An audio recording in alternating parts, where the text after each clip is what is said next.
Bismillahirrahmanirrahim. Assalamualaikum warahmatullahi wabarakatuh. Hari ini saya Arijul Iman binti Ruslan akan membentangkan sebuah tajuk di bawah mata pelajaran GWP 1092 Wacana Penulisan. Mari kita sama-sama belajar tajuk etika dalam penulisan dan plagiat. Yang pertama, kita akan mengetahui apakah itu konsep etika. Etika merupakan suatu peraturan yang perlu diamalkan oleh seseorang dalam apa-apa jua yang dilakukannya. Etika sering merujuk kepada kebenaran dan kejujuran. Hal ini bermakna bahawa seseorang tidak boleh hidup dalam masyarakat jika tiada etika. Contohnya, seseorang guru dianggap tidak beretika sekiranya membocorkan kertas soalan kepada murid-muridnya, walaupun beliau bertujuan untuk memastikan murid-muridnya lulus dengan cemerlang dalam peperiksaan. Yang kedua, kita akan belajar apakah kepentingan etika. Pertama adalah norma dan nilai penulis merupakan kod etika diri penulis tersebut. Etika penulis dapat dilihat dari segi tulisannya, sama ada penulis memperoleh bahan rujukan dengan keizinan ataupun tidak, sumber datangnya adalah jelas dan sahih. Sifat kejujuran dalam menulis merupakan nilai dan norma yang perlu ada dalam diri setiap penulis. Penulis juga tidak boleh mendapatkan data sesuka hati bagi menarik minat pembaca. Namun, penulis tersebut seharusnya menunjukkan identiti tersendiri dalam penulisannya. Kepentingan yang kedua pula adalah bagi mengelakkan berlakunya lambakan penulisan yang tidak bermutu. Hal ini terjadi apabila penulis tidak mengikut spesifikasi sebagai suatu penulisan yang baik dan hanya untuk mendapatkan keuntungan semata-mata. Pembaca penulisan ini juga akan tertipu dengan fakta-fakta yang dangkal dan tidak membina masyarakat. Kepentingan etika yang ketiga pula adalah bagi memastikan sumber yang disiarkan adalah benar dan sahih.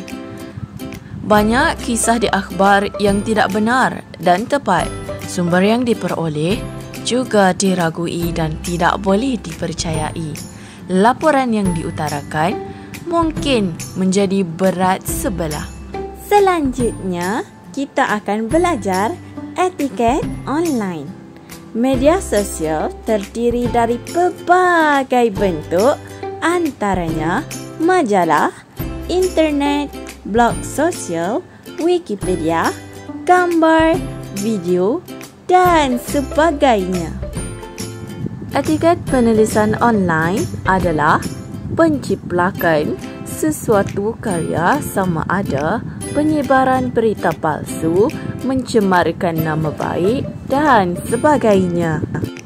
Kepentingannya juga adalah supaya penggunaannya efektif dan tidak memberi kesan yang negatif kerana bimbang akan ancaman keselamatan ICT terkini yang akan bersangkutan dengan dua, iaitu internet dan komunikasi email.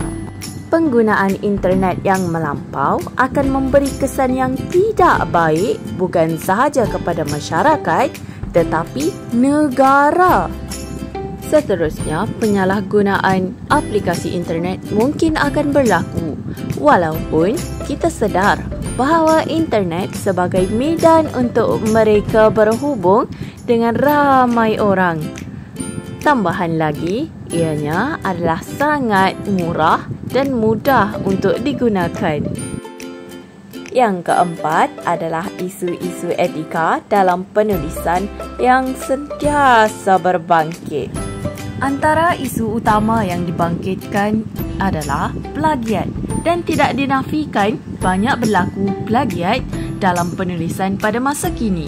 Secara mudahnya, penulis yang ingin cepat melaksanakan penulisannya jika tanpa etika yang dipegang, dengan mudah menggunakan bahan penulisan orang lain tanpa membuat rujukan kepada penulis asal. Masalah ini akan mengakibatkan banyak isu yang timbul seperti penulisannya akan ditarik balik, mendapat nama buruk dalam kalangan penulis dan masyarakat, mencemarkan bidang keilmuan, menggalakkan penipuan dan banyak lagi. Isu lain dalam penulisan, terutamanya penulisan ilmiah, adalah kesilapan dalam menulis. Terdapat isu penulis atau penyelidik meninggalkan data-data penting dalam penulisannya hingga menimbulkan interpretasi yang salah terhadap sesuatu perkara. Komen dan pandangan daripada penulis dan pengkaji lain yang tidak selari dengan data yang diperoleh diabaikan dan akhirnya menyebabkan penulisan itu tidak lengkap, tidak jujur dan tidak saintifik. Keadaan ini bukan sahaja merugikan bidang keilmuan tetapi kepada khalayak yang membaca dan merujuknya. Ayuh semua kita belajar tentang apa itu plagiat pula.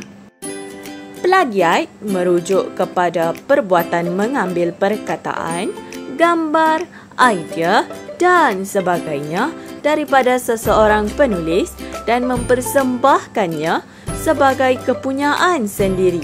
Perbuatan ini juga dikira sebagai mencuri.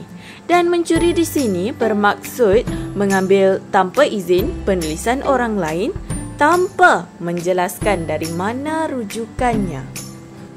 Plagiat sering berlaku dalam dua aspek. Yang pertama adalah plagiat idea. Yang kedua adalah plagiat teks. Plagiat idea, bagaimana penulis mendapatkan idea, data dan kesimpulan yang mungkin diambil daripada penulisan lain tanpa menjelaskan sumbernya dengan tepat. Manakala plagiat teks pula merupakan peniruan sebahagian daripada teks sesuatu sumber tanpa memberikan penghargaan kepada penulis sebenar. Plagiat jenis ini merupakan plagiat yang sering terjadi dalam penulisan ilmiah. Apakah pula harta intelek? Harta intelek merupakan suatu hasil cipta yang terhasil yang tercetus daripada pemikiran seseorang. Contohnya, reka cipta, hasil karya, reka bentuk dan penggunaan imej ataupun simbol. Nama harta intelek itu diberi kerana segala penciptaannya atau hasil karya itu melibatkan daya pemikiran atau keintelektualan seseorang.